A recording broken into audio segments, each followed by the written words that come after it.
Hello, my name is Adam Clark, Superintendent of the Mount Diablo Unified School District, and today we are going to hold an informational meeting that is labeled our Trustee Candidate Orientation. We have 5 members of the community who are running for 2 seats on our governing board. And just real quickly, we have in Area 3, we have William Noonan, we have Keisha Enzui, Michael Snyder, and Dennis Chow. So we actually have 4 members running for Area 3. And in Area 5, we have Aaron McFerrin and Carol Trost. And so just so everyone understands the format is that because I was not able to make personal contact with each one of these potential board members for these candidates, we decided to hold an orientation virtually, and we will post it on our website so that not only the candidates but the public can see it as well. So again, my name is Adam Clark. I'm the superintendent, and with me I have the executive cabinet. Their names are on the screen, but they're each going to take a few minutes later on in the presentation, and so I'll let them introduce themselves at that time. Next slide, please. Or actually, can we put the PowerPoint up? Thank you. So yes, so this is our presentation. This is our executive cabinet, and I've included our email addresses there. I have Jen Sachs is highlighted in blue because we want the majority of the emails going to our curriculum department. However, we all are willing to accept your emails. So again, we'll do introductions as we go further along in the presentation. Next slide, please. So as the superintendent, so I'm the chief executive officer of the district. It is my responsibility to implement all board decisions and manage all schools in accordance with the law and board policies. I also have the responsibility as it relates to students and the instructional program, all personnel, non-instructional operations, and the community. Probably the most fortunate thing about the superintendency is that I get to partner with a local elected school board, and I'm part of the governance team, and we have the responsibility of basically implementing all of the board, state and local board policies. So as superintendent, I work directly for the board. I am the board's only employee, and we work together in partnership to make sure that the needs of our many students and staff are met. I don't do this work alone. I have a fabulous team that supports these efforts, and I am going to now turn it over to the next member of the executive team to give a brief update on their department and the areas that they oversee. So can we have the next slide, please? So hello, my name is Jennifer Sachs, and I'm the Chief of Educational Services here in Mount Diablo Unified. This is actually a new division.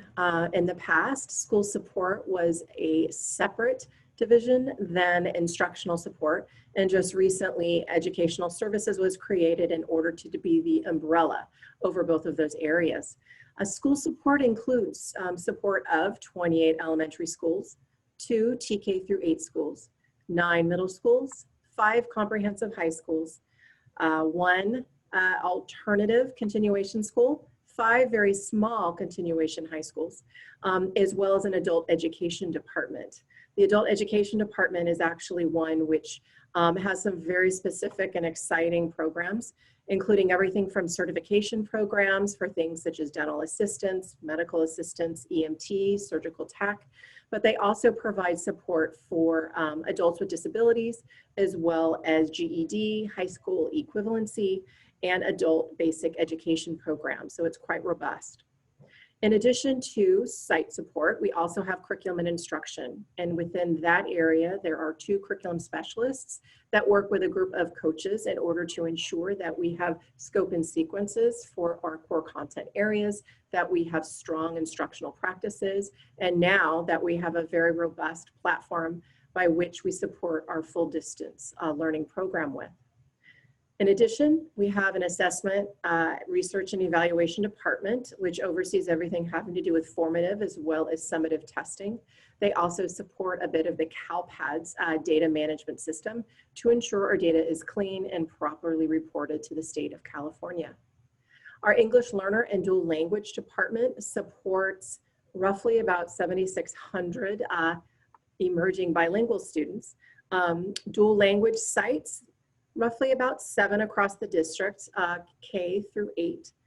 And this group not only supports dual language, but also integrated and designated English language development. Our equity department includes assistant director of equity as well as MTSS. And under his leadership, we support PBIS, we support social and emotional learning practices through the use and the support of a behaviorist as well as instructional assistants who are able to collect data on students that have a difficult time engaging with our classrooms. We have a director of MTSS and partnerships that leads the work of our school counselors, which last count was around 52, kindergarten through 12th grade, as well as an after-school program at 17 of our school sites, elementary through high school. She also oversees our partnerships and our grants, and last count, Mount Diablo has earned roughly about $17 million in grants for 2021.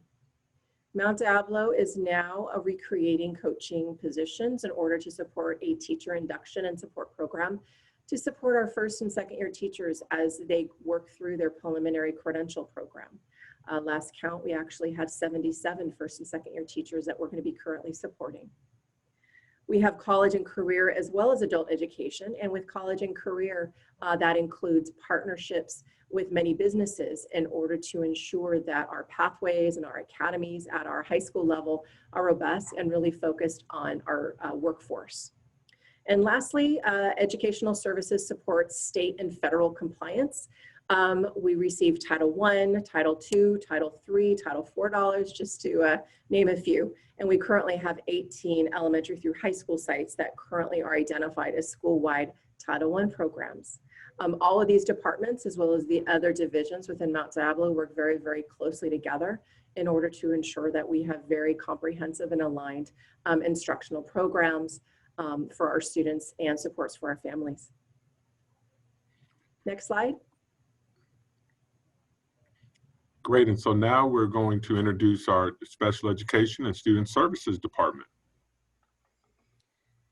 Good afternoon, everybody. My name is Wendy Aguilé, and I have the pleasure of working in Mount Diablo and overseeing both of the student services programs and the special education programs within the district.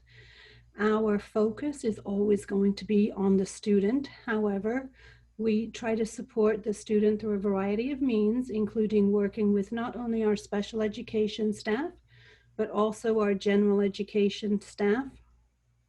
The people who support us at the school sites, including the site leadership teams, the site office staff, the people who enroll our students and greet them every day and feed them lunch and all of those things.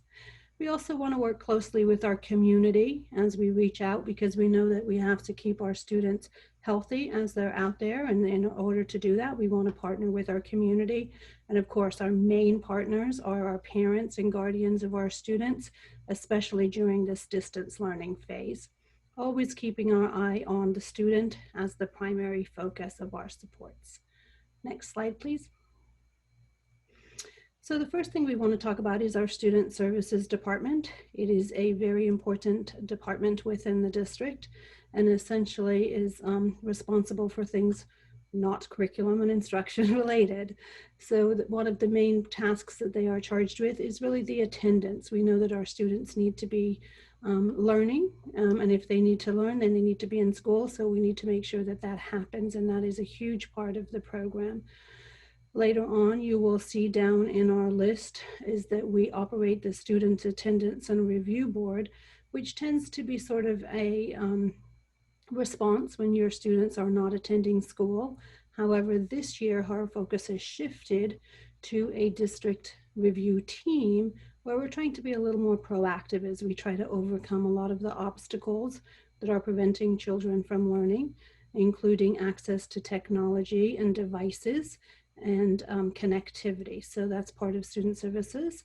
We are also overcharge it with looking at healthcare, and this includes during distance learning while we still have our school nurses on board to answer any questions you may have or supports, and also to really ensure that those immunizations are up to date, because we know that they need to be in place so when we're ready to hit back on first day, we're ready to go.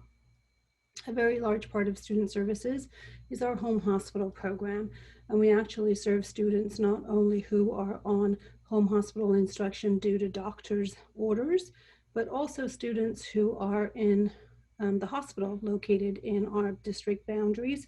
We provide supports for children who are going to be staying there for a while.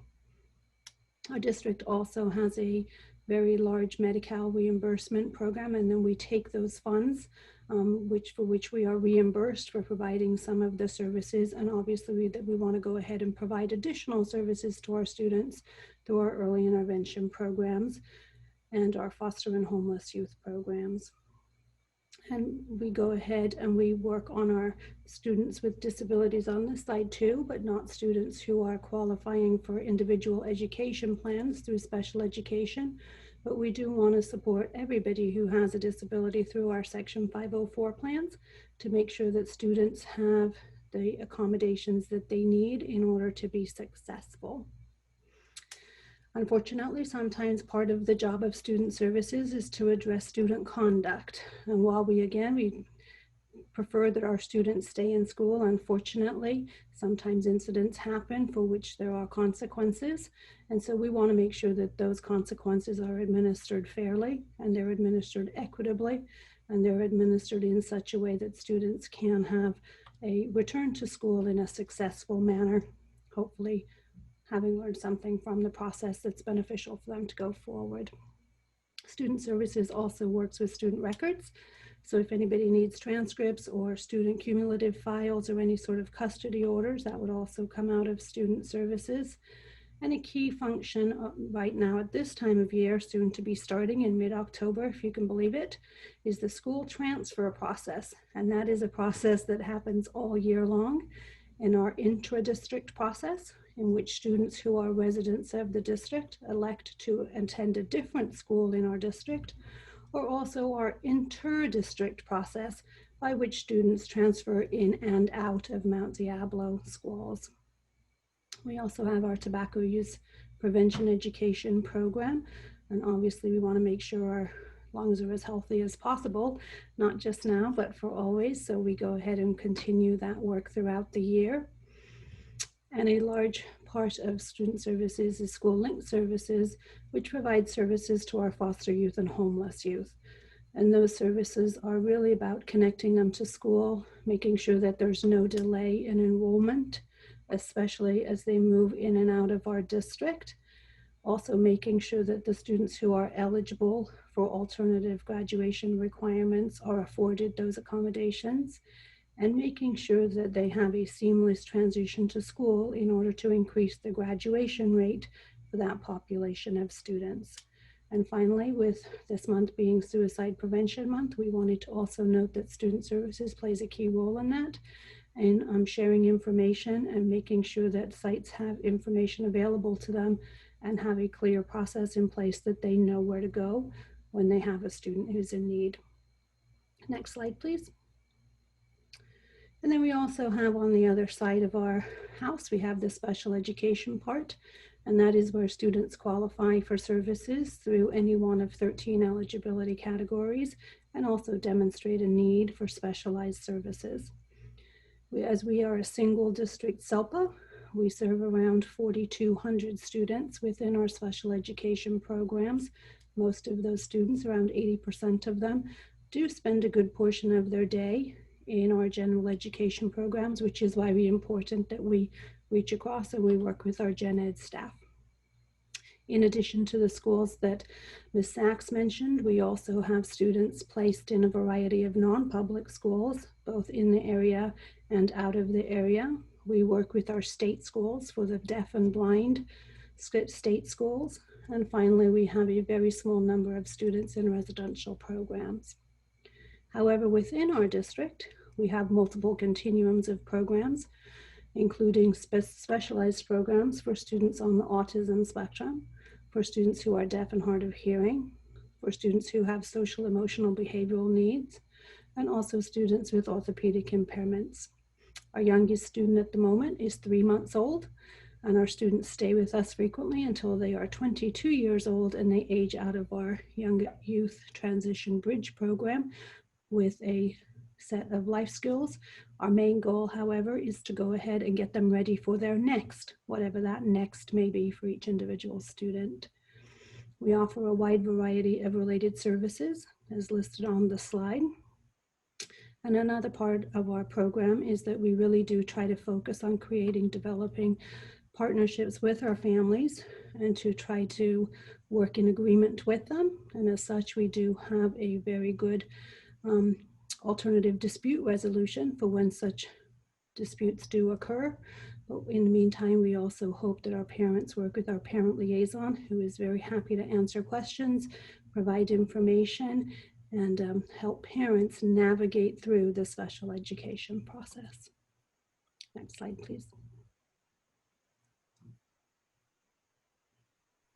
Great, and now we're going to move over to our business department.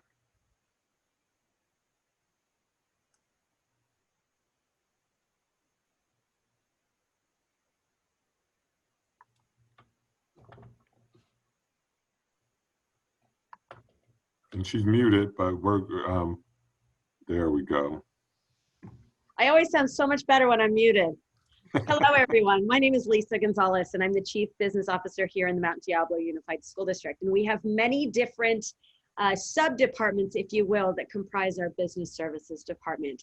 To start with, we are one of the only districts in Contra Costa County that has an internal auditor. And the reason for that is because we are what's called an independent school district. So we run all of our own finances as well as we run our own payroll. As such, we're required to have an auditor, and so we have someone in-house who does all of that work for us. Within budget and fiscal services, we have a very large team that ranges from accounts payable to receivable, payroll. We have individuals who support associated student body accounts, and these are accounts that are typically at your middle and high school level, although sometimes we have some at elementary, and they're the accounts that belong to the students. We have position budgeting, which means that we monitor in the fiscal department every position that's hired in the district to make sure that before a position is created, there is the money that goes behind it. We deal with developer fees as well in fiscal. So anything you can think of that a regular business out there in the community or in the state or in the nation might have, we have the same thing, maybe a little or smaller, depending on what you're looking at. Within food and nutrition services, want to point out that we provide all of the meals for students within Mount Diablo. So that's up to 30,000 meals a day. We deal with nutritional guidelines and expectations that not only come from the state, but come from the federal level. And we recently received a very special certification called Eat Real, which means that we are the first school district in the state of California, as well as the nation, to receive this special award and certification for the quality of not only the facilities, the staff that work in them, and the meals that they provide. We do catering not only within the district, but outside of the district as well. So we've been supporting a number of groups in the community, including Senior Meals for Wheels and the Contra Costa County Office of Education, and the wellness program in the district that deals with not only student wellness, but staff wellness is led through the Food and Nutrition Department. We have mail services. So if you can imagine, we've got more than 60 different locations within our district, which means that we've got to get mail back and forth to everyone. So we have that service here out of our district office. We also have maintenance, operations, and facilities, which is probably one of our bigger departments in the entire district and in business. We deal with everything from construction of new classrooms, to new buildings, to new schools, to new facilities.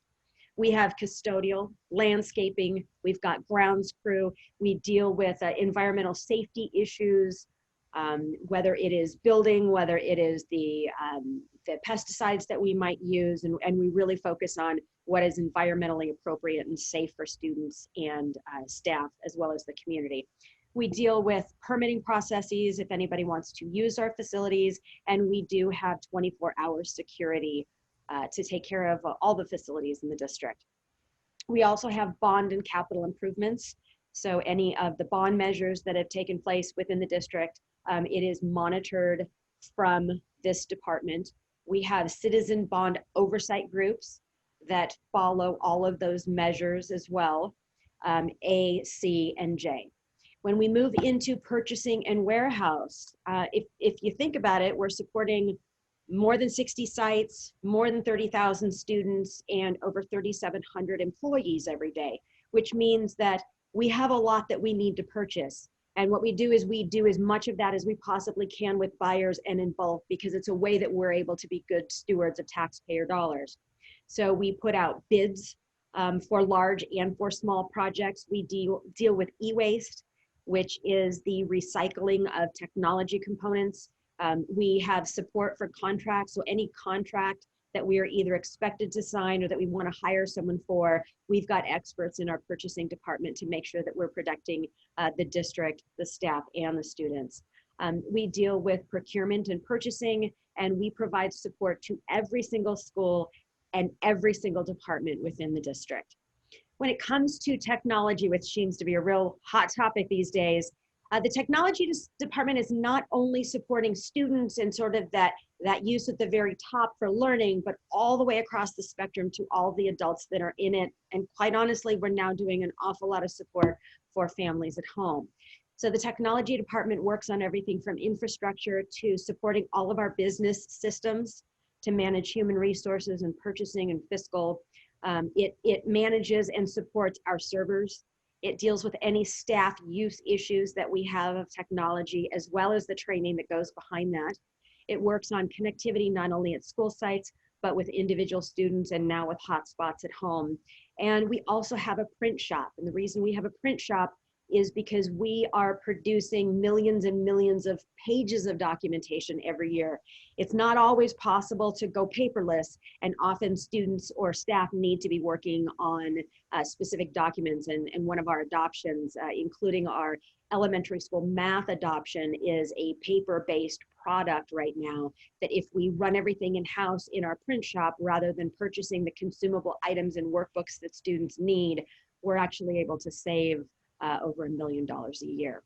And then finally, within transportation, we have a huge fleet out there at Gasoline Alley. And so we've got over 110 buses, many of which are electric. So we've been making that shift as much as possible, courtesy of a number of different grants out there. We transport students to and from school, both general education and special needs students. We have field trips, we have fueling stations, we have maintenance on all those buses. So believe it or not, we also have mechanics.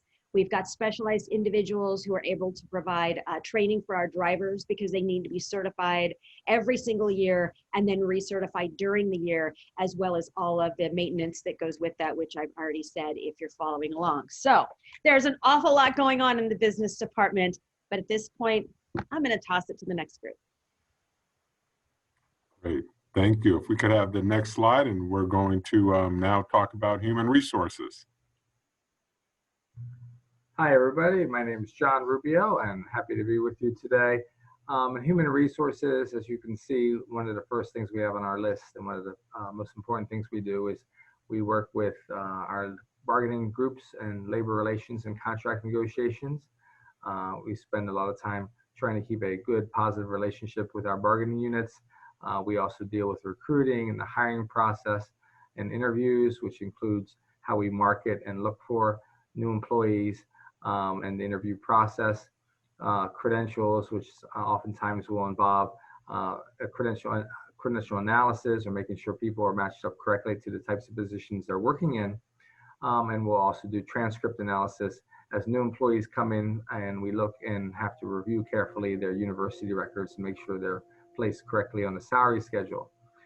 Right now, a lot of what we're dealing with has to do with issues of leaves, and whether that's for family medical reasons or personal reason, other personal or medical reasons, or regarding COVID. So a lot of our time right now is working with staff to understand their requests, to attempt to accommodate employees when possible. Some of the other areas we deal with, of course, also is substitutes, whether that's a substitute for a teacher or a substitute for one of our classified employees. So our teachers fall under our certificated unit, and our other employees follow under what we refer to as the classified group. So that could be a school secretary, that could be a warehouse worker, that could be a landscape worker, that could be somebody working in the kitchen. The other thing that we deal with in human resources is the required mandated trainings by the state. For example, the fact that employees have to be trained yearly, as do managers, in areas such as sexual harassment and other areas. Another area we deal with is employee records and tracking and now scanning and uploading our employee records that we keep secure. And that we keep, so we have a place to go for not just a place to put the records, but a place to access them regularly as needed. Another area we deal with a lot in human resources, unfortunately at times, is complaints or investigations. As complaints may come in, whether that's from a parent or from a student or from one of our employees, we deal with that often, and we will sometimes be involved in an investigation around that or those types of issues. Similarly, human resources, we will sometimes be involved as needed in employee discipline of different types, where we want to help an employee not make or improve possibly, or not make a mistake that they have made, where it might require discipline for our records and record keeping. And then sometimes, depending on the fiscal outlook, which is often, as you may know, not great in California, we sometimes in HR have to deal with the issue of layoffs. And that's a very complicated process. We're always looking at seniority and when people were hired, and as we work with school board members in the district in determining what the number of employees might be that may have to be released in order to have reduced expenses or costs for the district. So those are some of the areas that we deal with for both certificated and classified employees, and for just for certificated employees, such as teachers, for example. We deal with the issue of non-reelection each year, where when an employee is in their first 2 years of probation, there is the ability of the district to release an employee who is probationary at that time before, in the case of a teacher, before they have teacher tenure and become permanent. In the Human Resources Department, we have approximately 7 employees focused on classified work issues. We have 4 employees focused on certificated issues, and then there are 4 of us focused on both, for a total of 15 employees in HR. And in our district, we have about 3,000 active employees, about half of those, about 1,500, being teachers or certificated. And so that is a quick summary of human resources and what we do, and the size of our small department, doing our best to support everybody in the district. Great. Well, thank you so much there, Dr. Rubio. So just for potential board members, every single bullet that you have witnessed so far, in one way or another, will be talked about, will be voted on, will be discussed at a governing board meeting. And one thing that's very unique to school districts is how we actually run our meetings. And with that, I'm going to turn it over to our in-house counsel, and he is going to discuss some very important aspects of meetings, and more importantly, the Brown Act, which we will surely become experts on if you end up serving on the Mount Diablo Unified School District school board. So without any further ado, I will turn it over to Cesar. Welcome, prospective board members. My name is Cesar Alvarado, and I am Associate General Counsel for Mount Diablo Unified School District. And as such, I oversee all the legal services to the school district. And as Dr. Clark has indicated, your role as board member trustees, once elected, will include a number of issues over which we will have some training in the future, including governance, ethics, conflicts, oversights. But at the heart of each of your role will be board meetings. And for that, we'd like to discuss briefly the Brown Act. Next slide, please. So the Brown Act is part of the series of laws that were passed in the 1960s to promote transparency and public participation in local government. The idea is to have accountability for our elected officials, of which you are going to be one. So what it says essentially is that all meetings of the public body of a local agency shall be open and public, and all persons shall be permitted to attend any meeting of the legislative body of a local agency. Next slide, please. So the key is open and public. What that means is that any business that is to be conducted by the board has to be conducted in an openly properly noticed meeting. That means that you cannot simply meet at a lunch gathering or at any other private gathering to discuss business of Mount Diablo Unified School District with other board members. Those meetings are not permitted. Instead, you may sometimes be able to attend public functions together, community meetings, conferences, other legislative bodies meetings. However, the bottom line is that as a member of the board, you must avoid discussing MDUSD business at any event other than a properly noticed board meeting. Next. So what is a meeting exactly?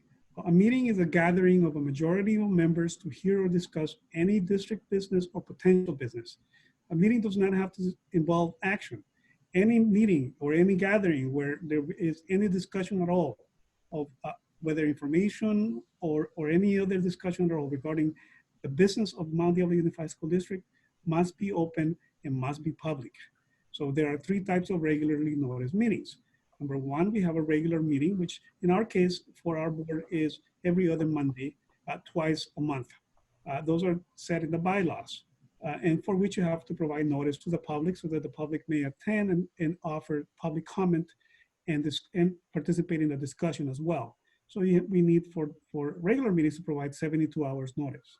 There are also special meetings. Those are called by the majority of the board to discuss specific issues that may not be handled in time in your regularly scheduled board meetings. And then occasionally we have emergency board meetings, which we had, for instance, in the case of COVID, in which the board needs to meet right away to discuss an emergency situation. And those are very, very rare. Next slide, please. So what is not allowed is for board members to gather beforehand, before a public meeting, and to come to a decision or a concurrence, collective concurrence. What is a collective concurrence? It means that if members have directly or indirectly heard each other's opinions on a topic to collectively develop or begin to develop an agreement on an issue, that is not allowed. And for that, we need to watch out, specifically nowadays in the days of social media, chat discussions, emails, and so forth. Board members must not reach decisions before they do so in an open and public forum. So for example, if one prospective board member or a board member calls another board member, who then calls another board member, and then calls another board member, while there may not be a collective gathering, there may be a meeting of the minds, so to speak, and that is not appropriate unless it's properly noticed. The same thing if a third party calls multiple board members to get their opinion on an issue and then tries to reach a consensus. That again is not allowed. So as a board member, you need to be extremely careful about emails, social media, and chat discussions among board members. Next slide. So So meetings have to be properly noticed. There also has to be an agenda that is available to the public. It must be posted at least 72 hours before the regular meeting in a location that is freely accessible to members of the public. It must contain a brief general description of each item of business to be transacted or discussed at the meeting, including items to be discussed in closed session. So agendas have to be able to notify the members of the public of what it is that the board meeting will be about and what it is that the board will be discussing and reaching resolution on. So if an item is not posted on an agenda, it cannot be discussed by the board at a meeting, now there may be some comments about or some information, requests for information from the public about items that are not in an agenda. However, those may be addressed by staff subsequently, or it may be subject to a further meeting, but they may not be discussed unless they are specifically noticed in an agenda. Next item. There are also closed sessions that may be necessary for you to conduct business as a board member. And what that implies is that there may be items that are confidential that apply to the district that must be discussed in confidence. And however, they must be authorized by the Brown Act. Things, for example, such as employee discipline or student discipline or matters related to negotiations with a third party or lawsuits involving other claims against the district may be subject to, may be conducted in closed session. However, two things. Number one, it must be disclosed to the public what action, if any, the board took.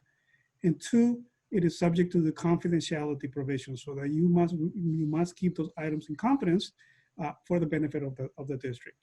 Next slide. Now, there are penalties for violating the Brown Act, like every other, as an elected official, of course, you will have the responsibility of running a large school district with over 30,000 students and multiple thousands of employees. For that, therefore, we have to comply with all requirements of the Brown Act. Violation of the Brown Act can expose board members to litigation. It can also serve as a basis for board actions to be overturned. It may even, in some cases, lead to potential criminal penalties. So as a matter of caution, you may see board members, and you may do this in the future, sitting separately at events in order to avoid any appearance of impropriety. Remember, it's not just that there is there may be an actual impropriety. Oftentimes we need to avoid any appearance of such. So that's not being antisocial, that is being careful. Next slide. Now, there are a number of resources that are available, and of course, once elected, you can always consult with your legal department for any questions or needs of the Brown Act or any item at all regarding any legal obligations of the district, as well as you as a board member. I've listed some reference here, but once elected, of course, you can just give us a call, and we'll be happy to answer all your legal questions. Thank you. Great. So, so with that said, I just, I want to acknowledge the, the commitment that, our potential board members are making. I don't think that there's, any larger and more important role of really being a public servant than serving on a governance team for a school district. As I said before, every single bullet of all the slides is something that in one way or another, we will discuss and we will interact with. All of this is for the benefit of our students. I know that included in this presentation, we didn't share specific achievement data or data around safety and things of that nature, but we do all of the things that we discussed so that we can ensure that each and every student is being educated properly, that each and every student is safe, and that every staff member and stakeholder, can safely interact in our different environments that we oversee here in the district. So, so with that said, this is, this is thinking outside of the box in terms of, kind of this COVID sort of reality that we're in right now. We are available to each and every candidate, if you have questions, if you would like more information, if you would like to have a discussion about anything that that you may have witnessed this afternoon, or ideas or thoughts that you have, we want to put ourselves out there. Again, we are a team, and we work together to serve not only the many students in our district, but also our communities at large, and also our staff members. So with that said, again, this is Dr. Adam Clark, very proud to be superintendent here, and very proud to get to know and work with those who are identified at the November election. So with that, good afternoon, and signing off from Mount Diablo is the executive cabinet. So thank you very much. Bye-bye.